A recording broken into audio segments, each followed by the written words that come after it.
Supreme court ने SC ST में सब कैटेगरी को लेकर जो फैसला दिया उससे भी बवाल मचा हुआ है। पूरे देश में विरोध प्रदर्शन हुए। इस बारे में और बातचीत करने के लिए हमारे साथ है आजाद समाज पार्टी के राष्ट्रीय अध्यक्ष और नगीना से सांसद चंद्रशेखर आजाद। इतना विरोध क्यों? भारत बंद आप लोगों ने करवाया, उसके बाद पुलिस लाठीचार्ज हुआ, प्रदर्शन हुए। देखिए, विरोध जो है वो समाज के अंदर है और क्योंकि हम समाज का नेतृत्व कर रहे हैं तो समाज की भावनाओं को समझना और उन भावनाओं के साथ खड़ा होना हर एक व्यक्ति की जिम्मेदारी। भारत बंद हम लोगों ने कराया क्योंकि समाज में इस बात का गुस्सा था जो सुप्रीम कोर्ट का फैसला है। क्रीमी लेयर शेड्यूल कास्ट में नहीं हो सकती। ये पहले भी 2-3 बार प्रयास किया गया। इसके पीछे सबसे बड़ी सवाल है नीयत की। सुप्रीम कोर्ट के जज जो हैं उनमें से एक आदमी ने भी शेड्यूल कास्ट की जिंदगी नहीं जी, तो उनको एहसास नहीं कि शेड्यूल कास्ट की जिंदगी क्या होती है। मैं इसका आपको एहसास करा के बताता हूँ। अगर एक व्यक्ति जिसने 4th क्लास की जॉब जिसको मिली, जैसे सुप्रीम कोर्ट के एक जज ने टिप्पणी की कि भाई उसको दोबारा नहीं मिलनी चाहिए, तो क्या उसका इकोनॉमिक स्टेटस कितना बदला? दूसरा, मैं मार्केट की बात करता हूँ। मैं कहता हूँ चलो एक बार के बाद आप कह रहे हो नहीं देना चाहिए, ठीक है, लेकिन आप मार्केट में आ जाओ। अब जॉब नहीं करेगा, नौकरी नहीं करेगा तो कहीं और उसको वो प्रयास करेगा, तो वो बिजनेस करेगा, कोई दुकान खोलेगा। सोचो एक मिठाई की दुकान खोली गई, चाहे वो वाल्मीकि की हो, चाहे वो चमार की हो, चाहे वो पासी की हो, चाहे वो धानुक की हो या किसी भी जाति की। अगर वो अपना बोर्ड लगा लेगा कि चमार मिष्ठान भंडार या वाल्मीकि मिष्ठान भंडार, तो आपको क्या लगता है मार्केट से कितने लोग उसकी दुकान से सामान खरीदेंगे? जहां जिस देश में आज भी छुआछूत भेदभाव हो, क्लास 1 अफसर से बनने से लेकर राष्ट्रपति, राज्यपाल, तमाम पदों पर जाने के बाद, मुख्यमंत्री बनने के बाद भी कुर्सियां धोई जाती हों, उनको मंदिर में ना प्रवेश करने दिया जाता और तमाम तरह की जो है अपमान का सामना करना पड़ता है। जहां आज भी जो है 5% जो है रेशो हो अंतर जातीय विवाह का, और आज भी ऑनर किलिंग होती हो, आज भी मूछे रखने पे, घोड़ी पे बैठने पे हत्या होती हो, आज भी जो है बारातें रोकी जाती हो, आज भी मटकी छूने पे हत्या होती है जो 1 साल पहले हुई। ऐसे उसमें अगर आप क्लास की बात करके, क्रीमी लेयर की बात करके इस समाज को तोड़ने का प्रयास करोगे तो फिर इसका विरोध जो है जायज हो जाता है। अभी हम लोगों ने एक भारत बंद किया, अभी बहुत कुछ और आगे देश को देखना बाकी है और सरकारों को देखना बाकी, जो सरकारें इस आरक्षण के खिलाफ है। आपने जो भारत बंद किया था, जो खासतौर से लाठीचार्ज हुआ आपके लोगों पर, जो प्रदर्शन जो किया था, आपने एक ट्वीट भी किया था कि जिन लोगों ने लाठीचार्ज किया है उनसे बदला लिया जाएगा, जवाब उन्हें देना होगा। नहीं देंगे, हम उनसे जवाब मांगेंगे और उनको जवाब देंगे भी। मैं फिर आपसे कह रहा हूँ, लोकतंत्र जो है वो संख्या बल आधारित है। जिन सरकारों ने या जिन अधिकारियों ने जानबूझ के हमारे लोगों को लाठियों से पीटा, जैसे कि आपने पटना की घटना देखी होगी, पुलिस को पीटना था तो SDM मिल गया तो SDM को लाठी मार दी, यानी कि उनका एक रुख राय ये थी कि हमें इनको पीटना। तो जो अधिकारी चाहे जातिवादी मानसिकता से या पूंजीवादी मानसिकता से या शेड्यूल कास्ट, शेड्यूल ट्राइब का मन से विरोधी है और जिसने लाठीचार्ज किया, चाहे मन से किया हो या सरकार के आदेश पे किया हो, सरकार को भी नहीं हम लोग छोड़ेंगे और अधिकारियों को भी हम लोग किसी भी कीमत पे नहीं छोड़ेंगे। हमने आज जो है SC ST हमारी वेलफेयर कमेटी की मीटिंग थी, उसमें हमने अध्यक्ष जी को इस बात का संज्ञान दिलाया है कि जिस तरह से प्रोटेस्ट तो सब करते हैं, ये लोग पार्लियामेंट कमेटी की बात कर रहे हैं। आज मीटिंग थी उसकी फर्स्ट मीटिंग, मैं उसी मीटिंग से लौटा हूँ अभी। हमने ये अध्यक्ष जी को बताया कि डेमोक्रेटिक तरीके से अपनी बात रखना, संवैधानिक तरीके से अपना आंदोलन करना, ये हमारा राइट है। और उस पर उस आंदोलन को कुचलने के लिए जिस तरह से लाठी मारपीट और तमाम तरह से जो है कई अधिकारियों ने यूपी में भी और बिहार में बहुत बड़े पैमाने पर कई अधिकारियों ने सिंघम बन के जो है गरीब दलित पिछड़ों को, दलित आदिवासियों को पीटने काम किया है, हम इनको भूलेंगे नहीं और समय बदलने पे हम सूद समेत इनसे हिसाब करेंगे। SC ST में मलाई तबके को हटाने को लेकर इतना विरोध क्यों है आपका? नहीं, मैं बिल्कुल सहमत हूँ। इसकी शुरुआत सुप्रीम कोर्ट से करते हैं। मलाई तबका जिसके परिवार में पहले से एक सुप्रीम कोर्ट में जज हो चुका है, जिसके परिवार चीफ जस्टिस रह चुका है, जैसे वर्तमान के हमारे चीफ जस्टिस है, मैं उनकी बहुत रिस्पेक्ट करता हूँ। मैं चाहता हूँ कि किसी भी चीज़ की शुरुआत वहाँ से की जाए जहाँ से शुरुआत हुई है। अगर कुछ भी हटाना है तो पहले इस देश से जाति व्यवस्था हटाओ, जाति व्यवस्था हटा जाएगी, आरक्षण खुद ही खत्म हो जाएगा। जिनको भी आरक्षण में तकलीफ है, जो लोग, मैं तो चरित्र देख रहा हूँ, जो लोग लंबे समय से चाहे SC ST का रिजर्वेशन हो या OBC का, इसका विरोध करते आए, आज वो हमारे बड़े हमदर्द हो रहे हैं कि भाई हम तो चाहते हैं इनको ये मिले बोले। तो सवाल ये है, जब आपने 10% आर्थिक आधार पर दिया सामान्य जाति के बच्चों को, बिना जो है आंकड़े जुटाए, बिना जो है जाति का जनगणना कराए, बिना जो है कोई बिना किसी आंकड़ों के ये जानकारी के बगैर उनका रिप्रेजेंटेशन का प्रतिनिधित्व कितना है बिना इस जानकारी के, तो 10% अगर आप क्रीमी इसको जो है 50% कैप खत्म हो चुकी है, तो 10% इन जातियों को अगर आप दे दोगे तो क्या चला जाएगा। लेकिन सुप्रीम कोर्ट ने क्या है कि भाइयों के बीच में भूखे नंगे भाई हैं उनमें टुकड़ा फेंक दिया कि जिसका जो ताकतवर वो उठा लो, तो झगड़ा कराने का प्रयास किया। अगर सुप्रीम कोर्ट वास्तविकता में इनका इतना हितैषी होता तो अलग से 10% जो आरक्षण की सीमा बढ़ा कर, किसकी जनगणना अब तक नहीं हुई है, हमारी लगातार आबादी बढ़ रही है, तो 10% इनको भी जो है, या EWS जो दिया है, इकोनॉमिक वीकर सेक्शन को जो दिया है, उसमें भी 5% कोटा शेड्यूल कास्ट के, शेड्यूल ट्राइब के लोगों को दे सकता था, या फिर अलग से 10% दे। हम तो चाहते हैं 10% दे, 15% दे, उन लोगों को हाथ से उठा के लाए। लेकिन जब EWS पे आपकी कलम बहुत तेजी से चलती है कि होना चाहिए, तो फिर शेड्यूल कास्ट के हितों के लिए आपकी कलम क्यों नहीं चलती? और सवाल ये, अभी तो आपने एक भारत बंद देखा, लेकिन अभी आप 11 सितंबर को दिल्ली में जो है एक हमारा महाआंदोलन देखना। उसके बाद भी अगर सरकार नहीं मानी तो उसके बाद जो है जब सेशन चलेगा तब फिर आप एक हमारा महाआंदोलन देखना। अब हम चुप नहीं बैठने वाले। अब हमारी मांग सिर्फ ये नहीं है कि 15% में बंटवारा करो या 15% दो। हमारी मांग ये है कि सबसे पहले कास्ट सेंसस कराओ, जाति का जनगणना कराओ, फिर जाति का जनगणना के आधार पर जिसकी इतनी संख्या बारे उसकी इतनी हिस्सेदारी इस फॉर्मूलों को लागू करो। जिनका बैकलॉग जो है लाखों की संख्या में अब तक नहीं भरा है, सुप्रीम कोर्ट को कभी नहीं दिखा, वो बैकलॉग भरो और निजी क्षेत्रों में SC ST OBC को संख्या के आधार पर आरक्षण दो। लेकिन सुप्रीम कोर्ट के ऑब्जर्वेशन के बाद भी सरकार करेगी क्रीमी लेयर और फैसला जो है लागू नहीं करेगी। तो ये सरकार क्यों नहीं कर रही है ऐसा? जब सुप्रीम कोर्ट का ऑर्डर सरकार क्यों नहीं करेगी? सरकार भी चीजों को समझती है। सरकार के पास आंकड़े, सुप्रीम कोर्ट के पास आंकड़े हैं। सुप्रीम कोर्ट ने किन आंकड़ों के आधार पर किया? क्या मन में बैठ के मन में कोई कुंठा रख के कोई जो है डिसीजन दिया जाएगा क्या? और फिर मैं आपसे कह रहा हूँ, चाहे सुप्रीम कोर्ट हो, चाहे प्राइम मिनिस्टर हो, कोई भी अगर कुछ भी फैसला आएगा किसी के विरोध में भी, तो वो सवाल जरूर पूछे। हम सवाल पूछ रहे हैं सर। मैं तो तब तक जब तक प्राइम मिनिस्टर आकर अपनी स्थिति स्पष्ट नहीं करेंगे तब तक मैं इस बात को मानने वाला नहीं हूँ, और वो भी मुंह से बोलने से नहीं, अध्यादेश लाके जब तक वो अपनी स्थिति स्पष्ट नहीं करेंगे।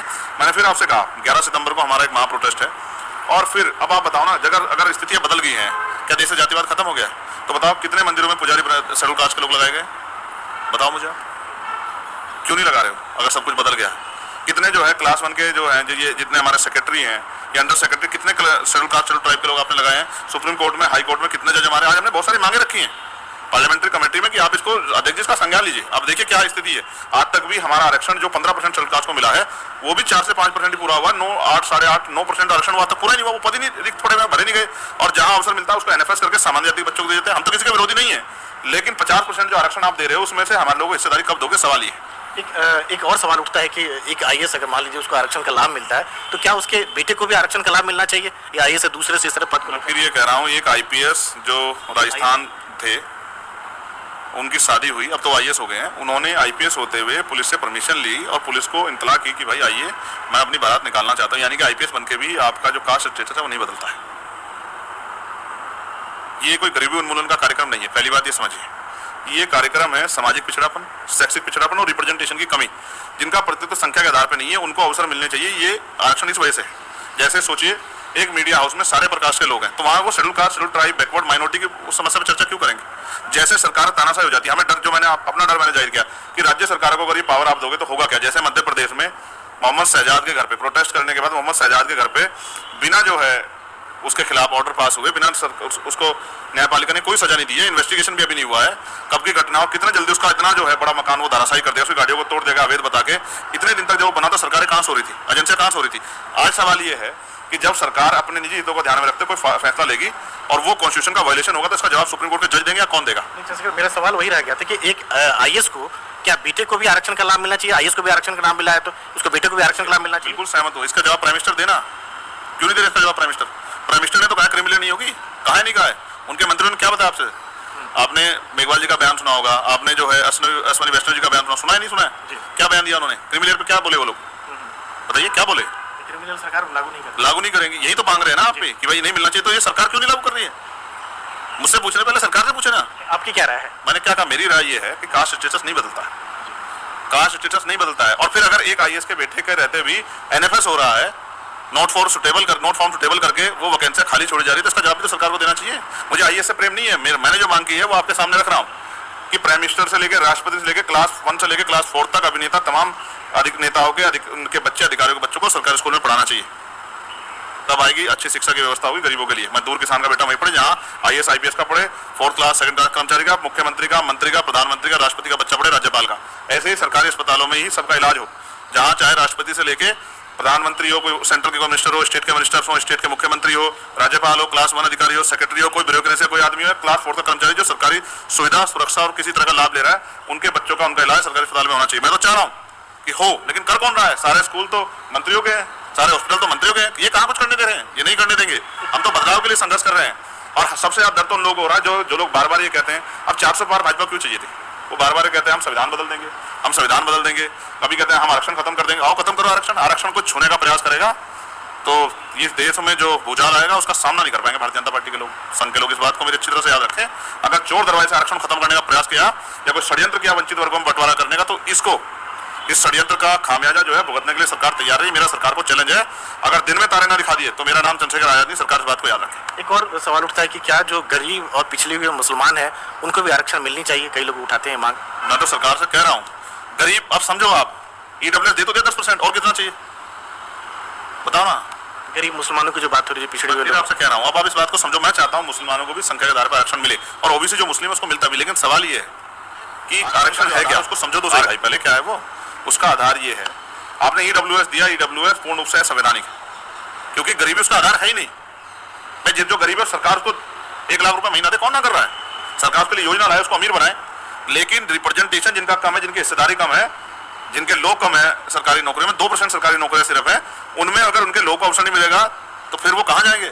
उनकी सुनवाई कैसे होगी? सोचिए, एक मीटिंग होती है जिसमें schedule caste, schedule tribe, backward minority के लोग नहीं, मुस्लिम नहीं है, तो उनकी परेशानियों पर चर्चा वो मीटिंग क्यों करेगी?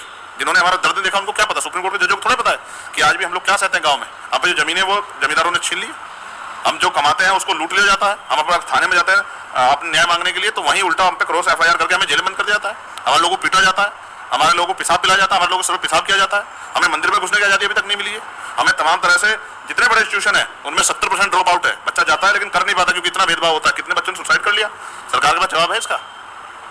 गूंगी बहरी अधिकारों को छीनने वाली सरकारें नहीं तय करेंगी देश में क्या होगा। अब schedule caste, schedule tribe, backward के लोग जागे, और मैं कह रहा हूं अभी हम डीएससी के भाइयों से बात करेंगे, जो वर्गीकरण उपवर्गीकरण की बात करें उनसे बात करेंगे, चर्चा करेंगे। कहीं भी अगर कोई लूप होल हो और कहीं भी उनके अधिकार के साथ अगर कोई छीना झपटी हो रही तो हमें विश्वास दिला कहता है कि उन तक उनके अधिकार पहुंचाने के लिए सबसे आगे हम लोग खड़े होंगे। लेकिन वो जो चाहते हैं कि आपसे हम भाई भाई को लड़ा के राजनीतिक फायदा लेके और ये जो है इस लड़ाई कमजोर कर दें, ये नहीं होने देंगे हम लोग। अच्छा, देश में आरक्षण जो है कई सालों से लागू है, लेकिन एक समाज की एक बड़ा तबका है जिसकी हालत बहुत कुछ नहीं सुधरी है। एक कह सकते कि आरक्षण का लाभ उनको नहीं मिला है, अभी भी पिछले निचले पायदान में खड़े हैं वो। ठीक, तो फिर ये बताओ, आप तो पढ़े लिखे विद्वान व्यक्ति हैं, 98% प्राइवेट सेक्टर में आरक्षण नहीं है, 2% सरकारी नौकरी है, 100% देश के लोगों का भला हो सकता है?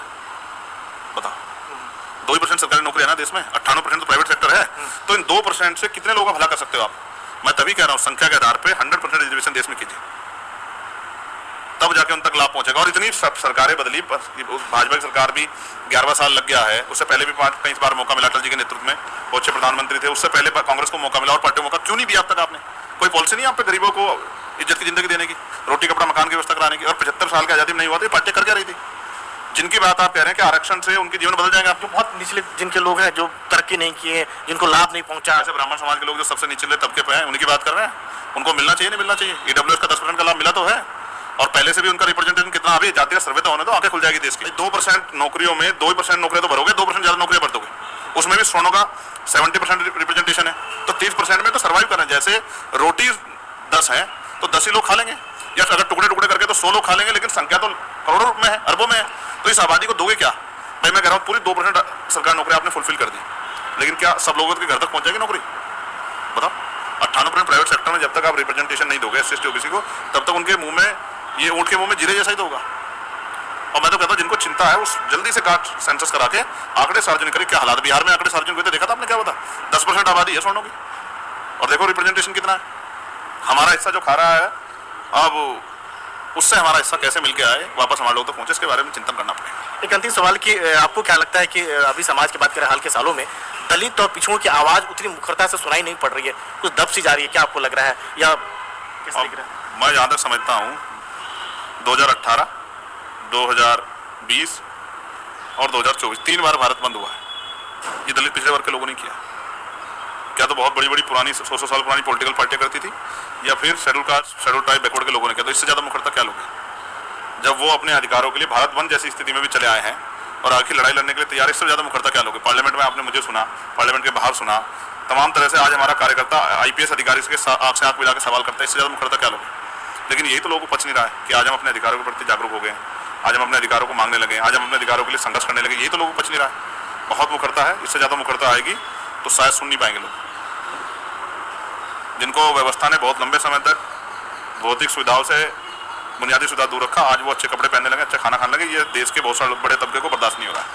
वो चाहते हैं कि ये वर्ग फिर से हाशिए पे चले जाएं और एनएफएस करके हम इनके जो बच्चों को मिलने वाले अधिकार है उनको अपने लोगों तक पहुंचा दो और ये हाशिए पे पड़े रहें। ये थे आजाद समाज पार्टी के राष्ट्रीय। सवाल और रह गया है, इसके बिना ये इंटरव्यू पूरा नहीं होगा। आप ये बताइए, आपका तो बहुत, मैं लंबे समय से आपको देख रहा हूँ, क्या ये जातिवाद की जो खाई है ऊंच नीच की, या जो गैर बराबरी की खाई है, एससी एसटी ओबीसी के लोगों पे आपने सवाल किया कि उनको नहीं पहुंचा है, तो इसको भरने के लिए, इसको खत्म करने के लिए खाई को, क्या किसी स्वर्ण जाति के नेता ने कोई मुहिम चलाई है पिछले 100 साल में? 1950 से आज तक किसी स्वर्ण जाति के नेता ने कोई मुहिम चलाई है? बताइए, चलाइए क्या, आपका इतना बड़ा अनुभव है, अध्ययन है। तो यानी कि हमें खाई है और हम परेशान, इसकी परवाह किसी को नहीं है ना, इसकी परवाह तो हमें ही है ना। इस बार भी तो कौन लड़ा? कांग्रेस भी नहीं लड़ी, समाजवादी पार्टी भी नहीं लड़ी, डीएमके और तमाम लेफ्ट की पार्टियां भी नहीं लड़ी। कौन लड़ा इस बार सड़कों पे अपने अधिकारों का आरक्षण को बचाने के लिए? हम थे या बहुजन समाज पार्टी के लोग थे? एक का दुक्का कुछ और पार्टी हमारे साथी थे, हनुमान बेनीवाल जी थे, पप्पू यादव जी सड़कों पे उतरे, और कौन आया सड़कों पे? तो जब हमारी समस्याओं के लिए कोई आवाज नहीं उठा रहा है, कोई मैदान में निकल के नहीं आ रहा है, कोई इसको खत्म करने के प्रयास नहीं कर रहा है, हमारी समस्या को समस्या नहीं समझ रहा है, तो फिर मैं अपने साथियों से कहूंगा कि ना हम सफर से निकलेगा, ना हम नसी से निकलेगा, हमारे पांव काटा हम ही से निकलेगा। लड़ाई हमारी है, हमें ही लड़नी पड़ेगी, किसी के भरोसे मत रहो। 11 सितंबर को महारैली है, सरकार, बहरी सरकार कान खोलने के लिए दिल्ली आओ और सरकार को बताओ कि वो दिन चले गए कि हमारे अधिकारों को आप लोग लूट लोगे और हम लोग चुपचाप बैठ के तमाशा देखेंगे। 11 सितंबर को दिल्ली से केंद्र की सरकारों से, स्टेट की लाठी मारने वाली सरकारों से हिसाब करेंगे दिल्ली।